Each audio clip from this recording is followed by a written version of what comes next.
Cyrus Jirongo shot into the limelight during the 1992 election campaigns, then as the chair of the Youth for Kanu wing, synonymous with dishing out words of cash in the high-stakes campaigns of Kenya's first multi-party elections. After clinching the Lugari Member of Parliament seat in the 1997 elections, Jirongo cemented his clout as a politician, even serving in President Moi's cabinet as the Minister for Rural Development in 2001. While many associate him with President William Ruto in the YK92 era, Jirongo's journey has been colored with wins and losses, but his name and influence have evolved with Kenya's ever-changing political landscape. NTV's South Rift editor Bridget Ngana now looks at the life of the late Jirongo's life.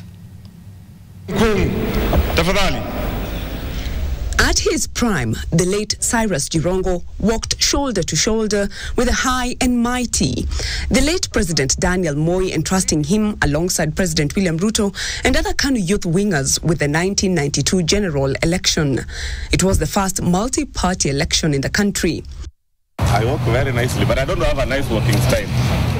Plainly, Jirongo's leadership of the Youth for Kanu was synonymous with dishing out wads of cash at the time, so much so that the 500 shilling note was christened Jirongo. Kanu did win the presidency that year, and Jirongo would then move his sights to contesting for Lugari Member of Parliament, a seat he won in 1997 on a Kanu ticket.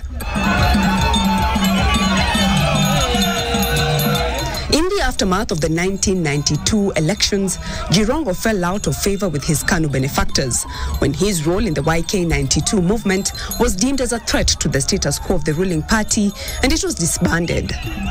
And then entered the corruption allegations that linked him with the Golden Bag scandal and the sale of properties to the National Social Security Fund at an inflated cost. While he swayed under the weight of the lawsuits and allegations of corruption, like the proverbial cat, Jirongo survived, even serving as the Minister for Rural Development in 2001 under the late President Moi. Jirongo lost his re-election bid for the Lugari seat in the 2002 general election, only to reclaim his seat in 2007 on a Kenya African Democratic Development Union, a party he formed. At the height of the 2005 referendum for a new constitution, both Jirongo and President William Ruto were once again united in opposing the proposed constitution, but their union only lasted until the promulgation of the 2010 constitution. In 2013, Jirongo vied for the Kakamega Senate seat and lost. He regrouped and in 2017 vied for the presidency as an independent candidate, where he garnered 11,000 votes. This contest severed the little left of ties between Ruto and Jirongo.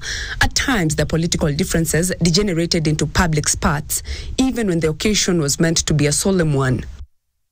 In 2022, Jirongo vied for the Kakamega governor's seat on a United Democratic Party ticket, but he lost to Fernandes Barasa of ODM. He remained a vocal critic of the Kenya Kwanza government until his death.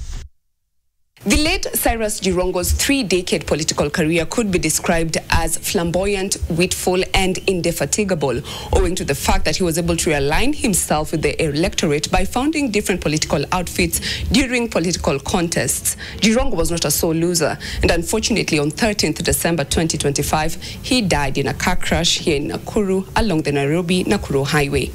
Bridget Ngana, NTV, Nakuru.